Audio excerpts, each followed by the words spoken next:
Hello everyone आपण समस्त को स्वागत आपण प्रिय यूट्यूब चैनल को देखंतु गतकाली आपण देखिथिबे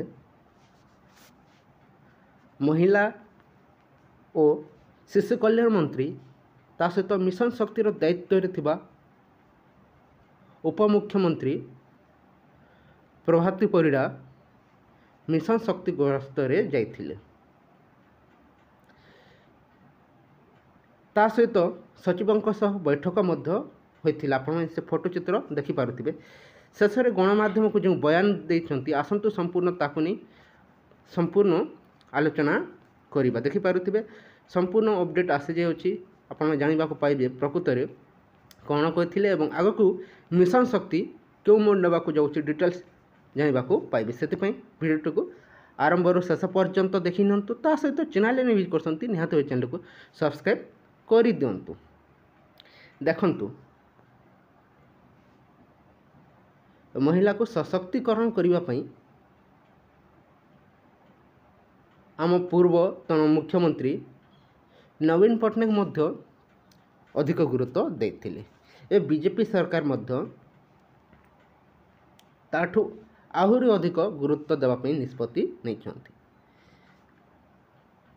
मिशन शक्ति जो बंद हो जो कहुला तार देखो परदा उठी सारी अच्छी बहुत शीघ्र देखो बहुत किसी होगा जाऊँगी मिशन शक्ति रे।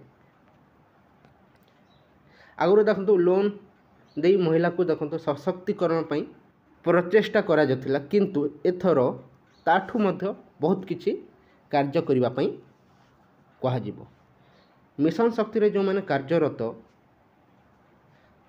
एसएचजी महिला ता सहित आपणकर सीआरपी भाव में कार्यरत एवं एमबीके भाव में कार्यरत समस्त महिला खुशी खबर आसवा जाऊँगी।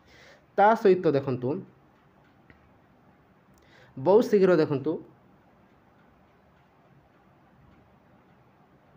मिशन शक्ति अंडर जेते सब रही अच्छी समस्त खुशी खबर आसवा जाऊँगी जहाँकि आशा कर्मी ता सहित अंगनवाड़ी कर्मी सहायिका दरमा को नहीं बहुत बड़ अपडेट आसवा जाऊँगी। आसतु संपूर्ण आलोचना करबा। काली जो बैठक होता से देखंतु आलोचना शेष हो जाऊँगी आप देखिपे स्वागत करा सुंदर भाव में फूल तोड़ा दे ता सहित बैठक होता बैठक में विभिन्न विषय को आलोचना करा जाउछि। एवं वर्तमान बहुत शीघ्र घोषणा होगा जाऊँगी बहुत किछि।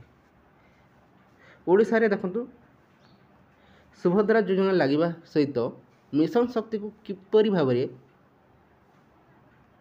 अधिक सुदृढ़ करा जिवो से नहीं देखंतु काम आरंभ हो सारी।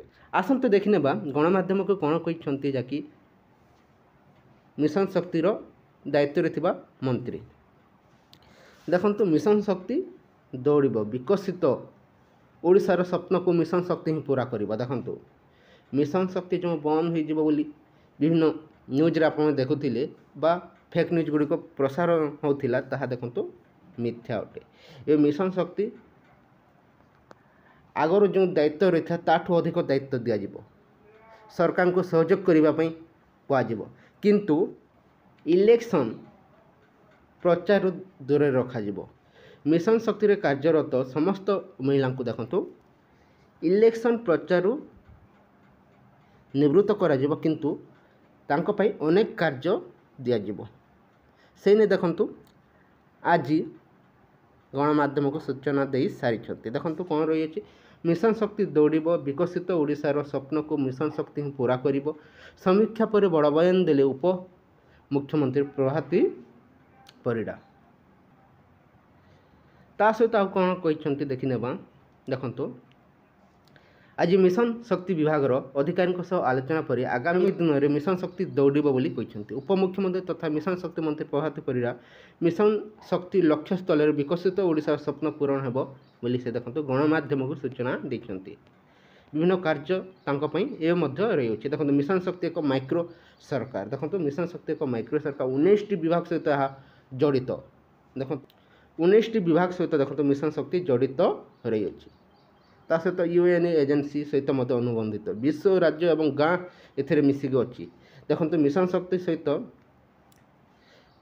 ବିଶ୍ୱ ରାଜ୍ୟ ଏବଂ ଗାଁକୁ ମିଶିକି ଦେଖନ୍ତୁ ମିଶନ ଶକ୍ତିକୁ ଆଗକୁ ନିଆଯାଉଅଛି। ଓଡ଼ିଶାକୁ 1 ନମ୍ବର କରିବା ପାଇଁ ସାମାଜିକ ସ୍ଥିତି, ଆର୍ଥିକ ଅର୍ଥନୀତି, ମହିଳାଙ୍କ ଅବସ୍ଥିତି ଆଗାମୀ ଶହେ ଦ୍ରୁତ ଗତିରେ ବିକାଶ ହେବ। ମିଶନ ଶକ୍ତି ଏକ ମାତ୍ର ବିଭାଗ ବିକଶିତ ଓଡ଼ିଶାର ସ୍ୱପ୍ନକୁ ଦେଖନ୍ତୁ ବିକାଶ କରିପାରିବ। ଏହା ଦେଖନ୍ତୁ ଉପମୁଖ୍ୟମନ୍ତ୍ରୀଙ୍କର ବଡ଼ ବୟାନ।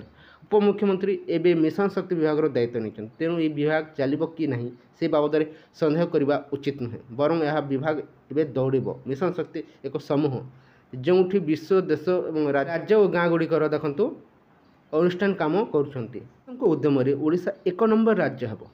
ଆମୋଦ ପ୍ରମୋଦ ବଦଳରେ ଦେଖନ୍ତୁ ଓଡ଼ିଶାର ବିକାଶ କରିବାକୁ ପ୍ରଧାନମନ୍ତ୍ରୀ ପରାମର୍ଶ ଦେଇଛନ୍ତି। ଦେଖନ୍ତୁ ବହୁତ ବଡ଼ ଦେଖନ୍ତୁ ବହୁତ ବଡ଼ ବୟାନଟେ ଦିଆଯାଉଛି।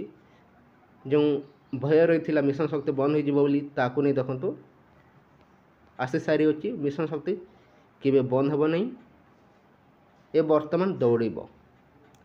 CRP MBK ଭାବରେ କାର୍ଯ୍ୟରତ ମହିଳାମାନେ ଯେଉଁ ଭୟଭୀତ ହେଉଥିଲେ ତାଙ୍କର ଚାକିରି ଚାଲିଯିବ କି ଏବଂ ଦରମା ବୃଦ୍ଧି ହେବ କି ନାହିଁ ତାହା ଦେଖନ୍ତୁ ଦରମା ମଧ୍ୟ ବୃଦ୍ଧି ହେବ, ତା ସହିତ ସ୍ଥାୟୀ ନିଯୁକ୍ତି ମଧ୍ୟ ହେବାର ସମ୍ଭାବନା ରହିଅଛି। ରଖନ୍ତୁ ସ୍ଥାୟୀ ନିଯୁକ୍ତି ହେବାର ମଧ୍ୟ ସମ୍ଭାବନା ରହିଅଛି, ସେଥିପାଇଁ ଭୟଭୀତ ହୁଅନ୍ତୁ ନାହିଁ।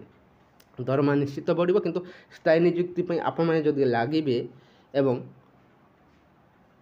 ସରକାରଙ୍କୁ ରିକ୍ୱେଷ୍ଟ ଜଣାଇବେ ନିଶ୍ଚୟ ଦେଖନ୍ତୁ ସ୍ଥାୟୀ ନିଯୁକ୍ତି ମଧ୍ୟ CRP MBK ମହିଳାମାନଙ୍କ ପାଇଁ ହୋଇପାରେ। ସେଥିପାଇଁ ବହୁତ ଜଲ୍ଦି ଆପଣମାନଙ୍କ ପାଇଁ ଖୁସି ଖବର ଆସିବାକୁ ଯାଉଛି। ଦରମା ବୃଦ୍ଧି ହେବା ସହିତ ବିଭିନ୍ନ କାର୍ଯ୍ୟ ସହ ଆପଣଙ୍କୁ ସରକାରଙ୍କୁ ସହଯୋଗ କରିବାକୁ ପଡ଼ିବ। ତା ସହିତ ଆଶା ଅଙ୍ଗନବାଡ଼ି କର୍ମୀଙ୍କ ପାଇଁ ନିଶ୍ଚୟ ବହୁତ ଜଲ୍ଦି ଦେଖନ୍ତୁ ଘୋଷଣା ହେବାକୁ ଯାଉଛି ତାଙ୍କର ଦରମାକୁ ନେଇ, କାହିଁକିନା ଆଗରୁ ଘୋଷଣା ହୋଇସାରିଅଛି କିନ୍ତୁ ଲାଗୁ ହେବା ବାକି ଅଛି। ଅପେକ୍ଷା କରନ୍ତୁ, ନିଶ୍ଚୟ ଖୁସି ଖବର ଆସିବାକୁ ଯାଉଅଛି। ଏଇ କିଛି ଇନଫର୍ମେସନ୍ ରହିଥିଲା। ଯଦି ଆଜିର এই ଭିଡ଼ିଓ ଭଲ ଲାଗିଛି ଭିଡ଼ିଓକୁ ଲାଇକ୍ କରିବାକୁ ଜମାରୁ ଭୁଲନ୍ତୁ ନାହିଁ, ତା ସହିତ ସାଙ୍ଗମାନଙ୍କ ସହ ମଧ୍ୟ ସେୟାର କରିଦିଅନ୍ତୁ। Thank you for watching.